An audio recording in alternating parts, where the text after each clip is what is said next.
అందరికీ నమస్కారం.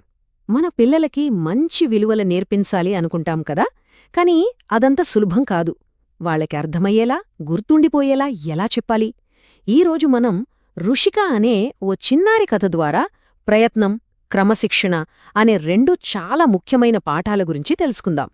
ఇది చిన్న కథే అయినా ఇందులో మనందరికీ పనికొచ్చే ఓ పెద్ద సందేశం దాగి ఉంది.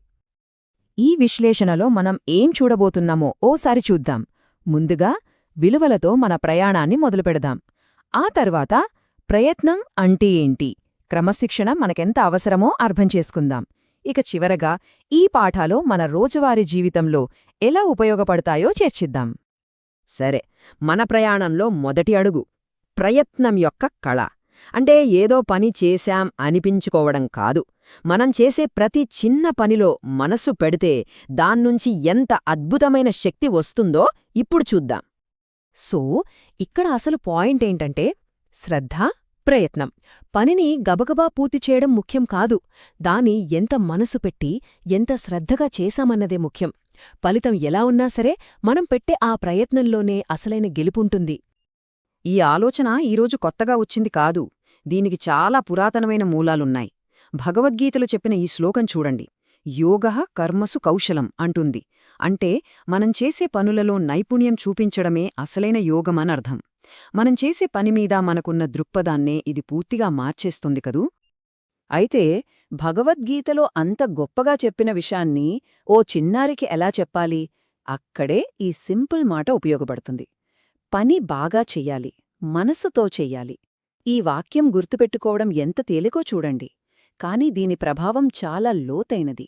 ఏకాగ్రత యొక్క మొత్తం సారాంశాన్ని ఇది పట్టుకుంటుంది.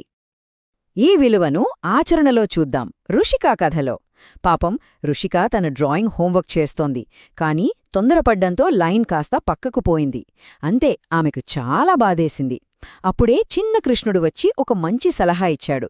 ఒక్క గీత గీసినా సరే మనసు పెట్టి గీయి. రుషిక మాట వినింది. ఈసారి నెమ్మదిగా చాలా జాగ్రత్తగా గీయడం మొదలుపెట్టింది. చూశారా ఫలితం ఎంత అద్భుతంగా వచ్చిందో? ఆ డ్రాయింగ్ చూసి తనకే ఎంతో గర్వంగా అనిపించింది. సో, రుషిక అనుభవం నుండి మనం నేర్చుకోవాల్సిన అసలు సందేశం ఇదే. మనం చేసే పని చిన్నదైనా పెద్దదైనా దాన్ని శ్రద్ధగా చేస్తే ఆ పని గొప్పదవుతుంది. విజయమనేది చివరి ఫలితంలో కాదు, మనం పెట్టే ప్రయత్నంలోనే ఉంటుంది. ఓకే, ఇప్పటిదాకా మనసు పెట్టి పనిచేయడం గురించి చూసాం. ఇప్పుడు ప్రయత్నం నుంచి క్రమశిక్షణ వైపు వెళ్దాం. అంటే మన లోపలి ప్రపంచం నుంచి మన చుట్టూ ఉన్న బయటి ప్రపంచంలోకి. మన పరిసరాల్ని, మన అలవాట్లని ఒక పద్ధతిలో పెట్టుకోవడం వల్ల మనసుకి ఎంత ప్రశాంతత దొరుకుతుందో ఇప్పుడు చర్చిద్దాం. శుభ్రత, క్రమశిక్షణ ఈ మాటలు వినగానే మనకు గదిని శుభ్రంగా ఉంచుకోవడం గుర్తొస్తుంది. కాని ఇది అంతకంటే చాలా ఎక్కువ. మన వస్తువులే కాదు, మన సమయాన్ని, మన అలవాట్లని కూడా ఒక పద్ధతి ప్రకారం పెట్టుకోవడం. ఇలా చేసినప్పుడు మన మనస్సు కూడా చాలా ప్రశాంతంగా, స్పష్టంగా ఉంటుంది. అంటే బయటి క్రమం మన లోపలి శాంతికి దారితీస్తుందన్నమాట. మొదటిదానిలాగే క్రమశిక్షణకు కూడా ఒక సింపుల్ మంత్రం ఉంది. శుభ్రంగా ఉండాలి, పద్ధతిగా ఉండాలి.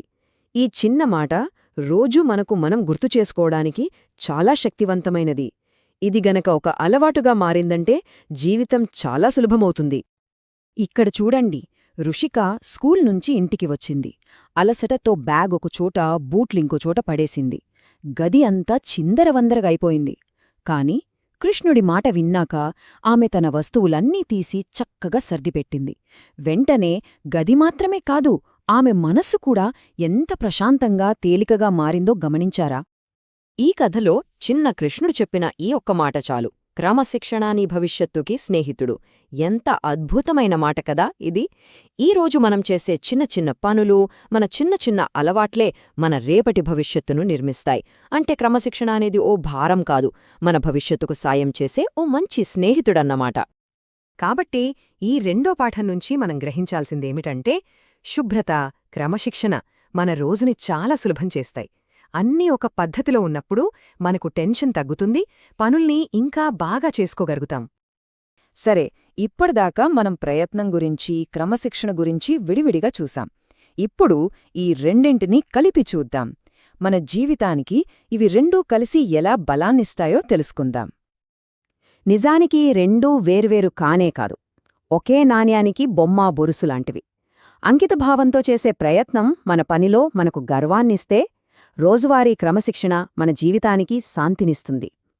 మనసు పెట్టి పనిచేయడం అంటే లోపలొక క్రమం, మన చుట్టూ ఉన్నవాటిని పద్ధతిగా ఉంచుకోవడం అంటే బయటొక క్రమం. ఈ రెండూ కలిసినప్పుడే ఒక సంపూర్ణమైన, సంతృప్తికరమైన జీవితం సాధ్యమవుతుంది. ఈ విశ్లేషణను ముగించే ముందు ఒక్కసారి ఈ ప్రశ్న గురించి ఆలోచిద్దాం. ఈరోజు మనం నేర్చుకున్న ఈ చిన్న చిన్న పాఠాలు, మనం అలవర్చుకునే ఈ చిన్న చిన్న అలవాట్లు మన భవిష్యత్తును ఎంత గొప్పగా తీర్చిదిద్దగలవు? మన జీవితమనే పెద్ద భవనానికి ఇవే పునాదిరాళ్లు కాగలవా? ఆలోచించండి.